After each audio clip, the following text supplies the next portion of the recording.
with that, as we begin, I got to talk about this BTE because it pissed me off this morning. It pissed me off.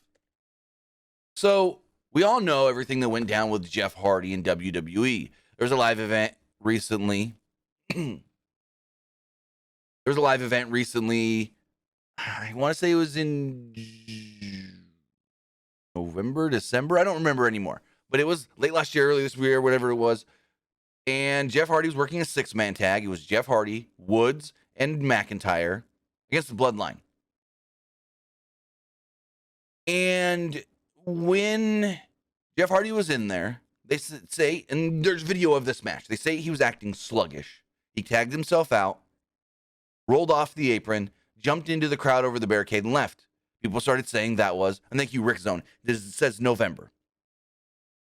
So they started saying that Jeff Hardy was displaying erratic behavior.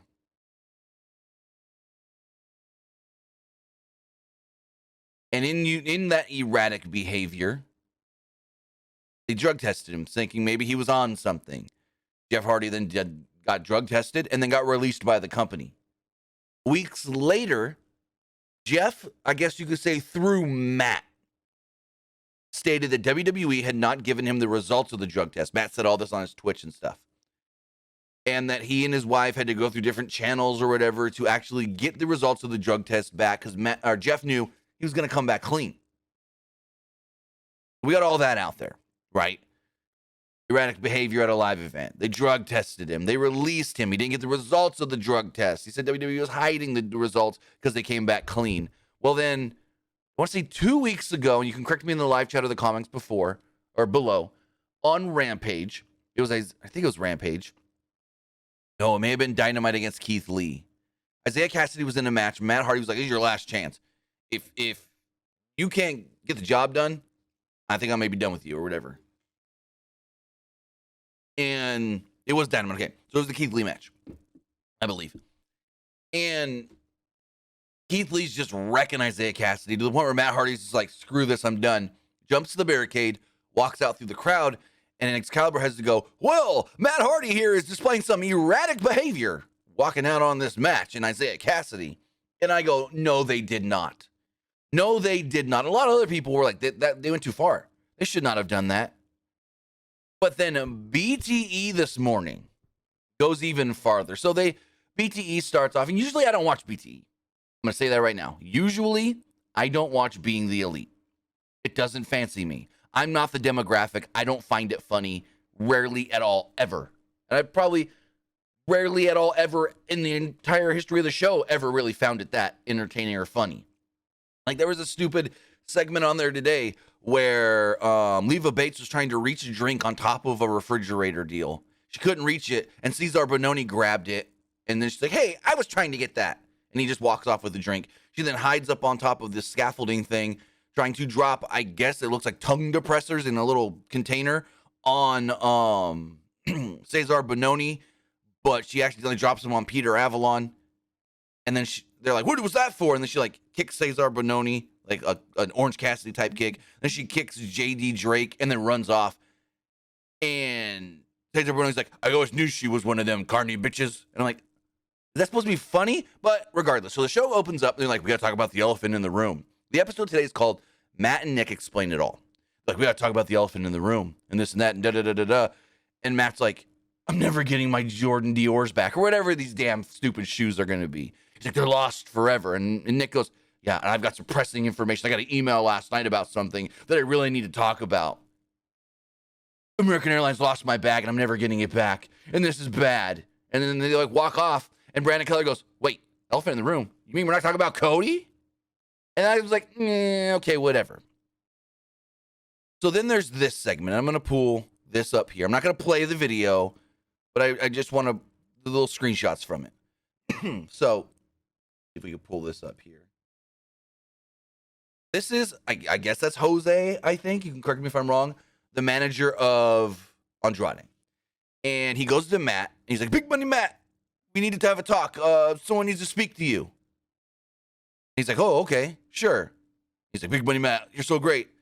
And the Bucks are standing there as they walk up the ramp. And they're like, "We need to talk to you, Matt.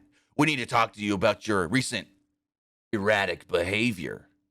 And then they both produce little cups and they go, we need you to pee in these cups. We need to test you for your pee to make sure you're not on anything. And he's like, excuse me? You want to test me? I know this is going to come back clean. Like, we need you to pee in both cups.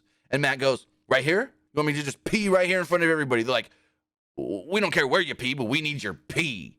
And Matt's like, no, because I know I'm going to come back clean. And I know you're not going to give me my results.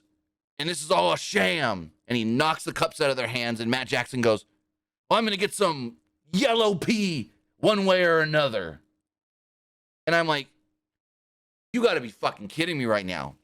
They literally took all the Jeff Hardy stuff and made it a bit on BTE.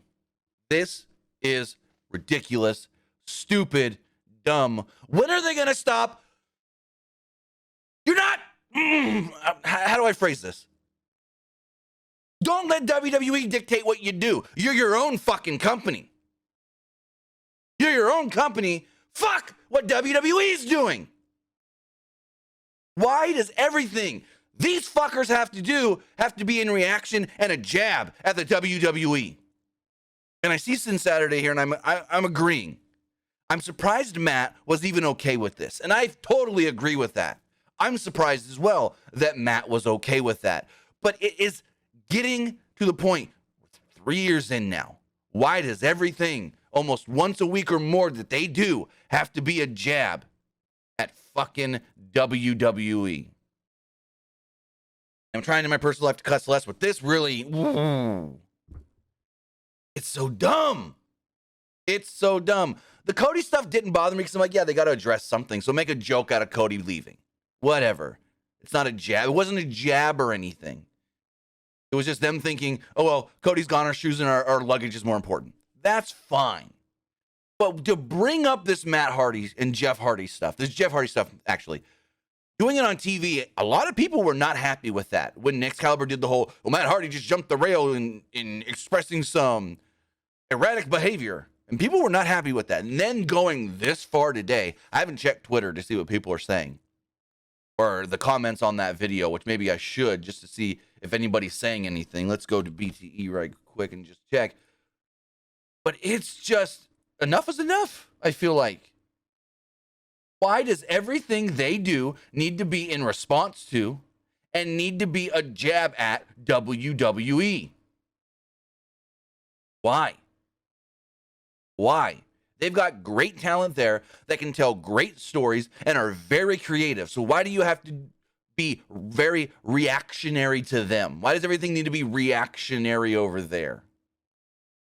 I get it. You're probably getting Jeff Hardy in a month or less than a month. Jeff Hardy, there's conflicting reports on when Jeff's deal, no compete is actually up. Meltzer said March 2nd, which is a week from Wednesday. But if you do the math of when we think he was released, that would be the 9th. But he could have been released a week before the news came out. So in the next 2 weeks, Jeff's clean or clear. Not clean. Wrong word used there. Cleared. And no compete up. But it's like, why do so many things that they have to do have to be reactionary to WWE? Especially after that Kenny Omega interview this weekend with Dave Meltzer, where he said, oh, the Bucks and I never wanted this to be a war. But Cody, over there in the Codyverse, he kind of made it a war. Cody ain't there. Cody hasn't been working on BTE basically for 2 years. I don't remember the last time I saw Cody on BTE. It's probably been 3 years. And to say that we didn't want it a war between us and WWE, but maybe, Cody and his Codyverse did. Bro. Cody has nothing to do with BTE, and BTE a lot of times is reactionary to WWE. That's called a war right there, Bubba. So I don't get it. I don't understand it. It's dumb. Why do they always have to take shots at WWE?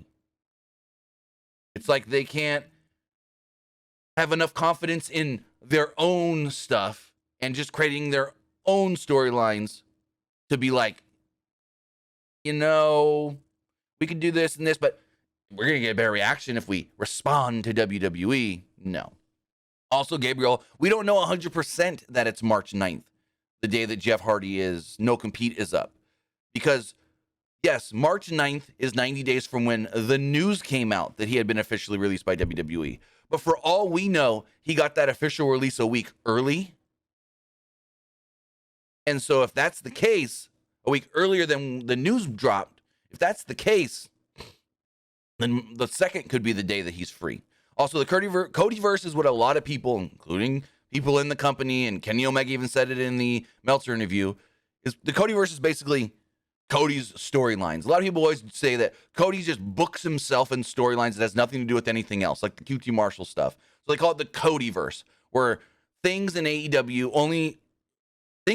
with Cody, what's the word I'm looking for, exist in a circle, in a bubble. And they never really spill outside that bubble.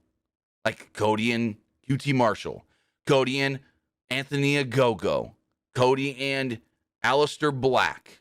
Never, ever, ever drop out of the circle, drop out of the Codyverse.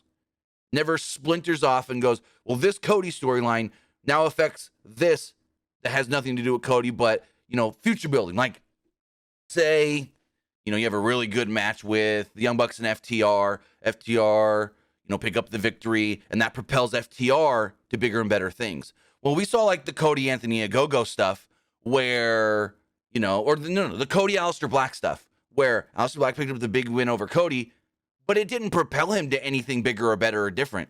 He was still right there where he was. So that's why they call it the Codyverse, because Cody does a lot of things in his bubble. But I do want to say thank you to Clayton for the subscription, joining the memberships here on YouTube. I really do appreciate that. But again, this really just grinded my gears, as Peter Griffin would say.